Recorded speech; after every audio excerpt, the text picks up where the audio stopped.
got my best friend. She a real bad bitch, got her own money. She don't need no nigga on the dance floor.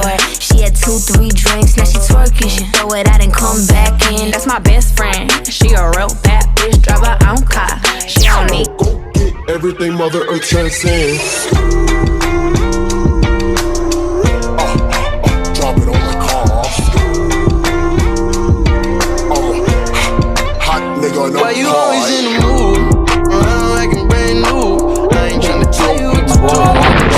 Assalamualaikum warahmatullahi wabarakatuh. Salam sejahtera bagi kita semua. Perkenalkan, kami dari Kompo 3 akan menampilkan hasil diskusi kami dengan judul materi kelompok kami, yaitu menagih janji pemerintah dalam menangani begal motor. Sebelumnya, izinkan kami untuk memperkenalkan diri. Perkenalkan, nama saya Celestinus Solakemi 2, NPM 1985211. Perkenalkan, nama saya Friska Andriani Sialan, NPM 1985249. Perkenalkan, nama saya Desianti Natalia Manurung dengan NPM 1985244. Perkenalkan, nama saya Fesi Martini Sitompu, NPM 1985215. Demikian perkenalan diri dari kami. Berikut kami akan menampilkan hasil wawancara kami dengan judul menagih janji pemerintah dalam menangani begal motor.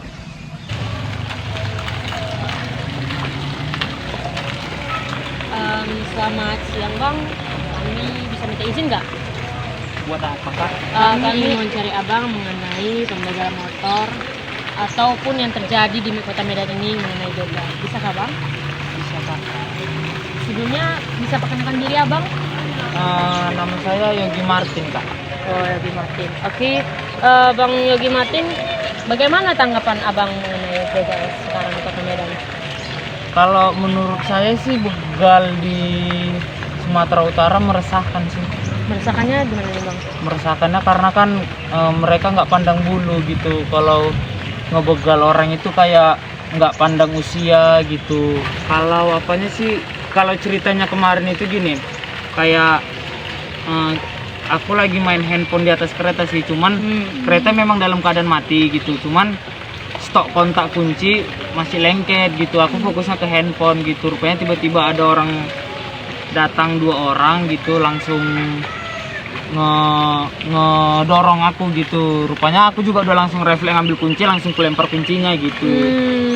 Jadi saat itu belum sempat lah ya Bang ya? Iya, tapi saya udah sempat didorong gitu, udah sempat jatuh Kalau gitu. Ngejar sih nggak ada, cuman kalau untuk membantu mendirikan kereta, nolong saya ada. Ada ya. Kalau boleh tahu Bang, itu kejadian Abang saat dibegal itu di daerah mana ya Bang, kalau boleh tahu?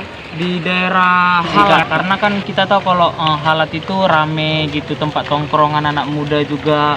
Kayaknya lagi sial aja sih, Itu di lagi atas sendiri kereta, dan lagi main handphone juga HP. sih di pinggir jalan. Kalau menurut saya sih kemarin kejadiannya itu memang pas lagi ada kesempatan sama mereka gitu. Kalau diintai dari jauh kayaknya enggak sih gitu, karena mereka kan nggak tahu juga kalau aku main handphone nanti, kan nggak tahu gitu. Cuman memang pas lagi ada kesempatan Pada saat gitu. itu Bang, gimana langsung respon Abang? Abang langsung lapor polisi atau gimana?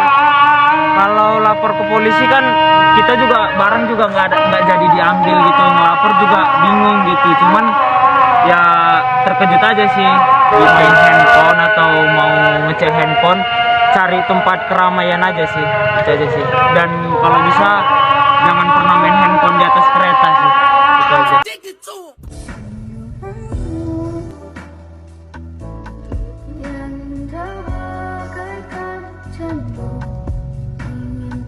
Baiklah, di sini kami akan memulai wawancara kami dengan salah satu anggota dari kepolisian, meskipun dalam keadaan virtual mengingat karena masa pandemi. Perkenalkan, nama saya Celestinus Solakemi 2. Perkenalkan, nama saya Desianti Natalia Manurung. Perkenalkan, nama saya Fesi Sitompul. Perkenalkan, nama saya Friska Siahaan. Perkenalkan, nama saya Ganda Sari Ramli. Selamat sore. Sore. Jadi perkenalkan, nama saya Bribtu Hadirat Hulu. Nama lengkapnya Hadirat Hulu, SH, pangkat Bribtu, NRP 92110736.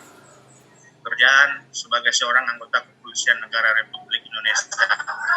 Jadi untuk adik-adik sekalian, jika ada pertanyaan mengenai hal-hal dan tindakan kepolisian dalam menangani tugas sehari-hari. Saya persilakan. Maaf mengganggu waktunya Pak, saya izin bertanya mewakili para kelompok dengan beberapa pertanyaan. Pertanyaan pertama dari kami, apa sih tindakan yang dilakukan oleh pihak kepolisian atas terjadinya kasus begal ini? Kalau tindakan yang dilakukan oleh pihak kepolisian dalam menangani kasus begal di mana-mana, satu, meningkatkan patroli untuk mengurangi sesuatu tindakan kriminalitas, bukan hanya begal, sehingga kami dari pihak kepolisian kita melaksanakan patroli baik pagi, siang, malam, dan juga tengah malam. Terjadi rawan kriminalitas itu pada saat tengah malam. Kedua, dalam menangani kasus begal, kami menghimbau masyarakat jangan berpergian tengah malam atau berpergian sendirian. Minimal ada bawa kawan 1 atau 2 orang. Kalau perempuan, jangan berpergian sendirian karena di situ adalah rawan kecelakaan. Ketiga, kami juga menghimbau masyarakat untuk tidak berpenampilan mewah.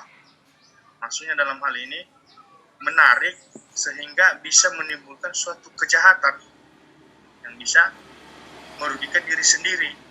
Karena kejahatan ini bukannya timbul dari niat seseorang itu, tapi dari kita. Pertanyaan saya kedua, ada nggak kebijakan dari pemerintah untuk menangani kasus Kalau begal kebijakan ini? dari pemerintah untuk menangani kasus begal ini, kita kan sebagai mitranya pemerintah itu. Jadi kebijakan dari pemerintah itu, kalau biasanya kita kan cuma mengirimkan data doang aja, dan itu kerjasama oleh pihak-pihak orang. Jadi situ kan kita mengimbau pemerintah untuk memberikan lampu jalan untuk penerangan, yang mana sesuatu itu bisa mengurangi minimalnya kriminalitas. Karena jika ada lampu penerangan di situ, berarti kita tahu bahwa di situ ada orang. Jadi bisa kita putar balik kepala apabila kita mencurigakan orang tersebut, mencurigakan dalam pikiran kita, oh berarti ini orang yang mencurigakan. Jadi itu himbauan kita kepada pemerintah, dan juga himbauan kita kepada pemerintah. Biasanya kasus-kasus begal ini kan mereka menungguin di jalan-jalan rusak.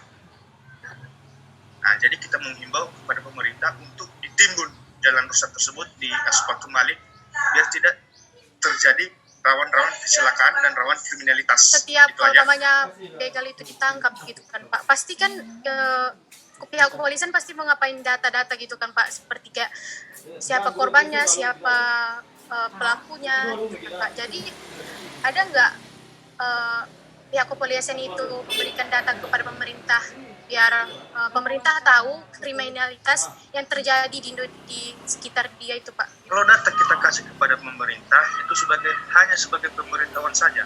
Tahun ini tindakan kriminalitas sekian, begal sekian, pembunuhan sekian, dan perkelahian sekian. Persentase kriminalitas yang terjadi di wilayah kita. Itu aja.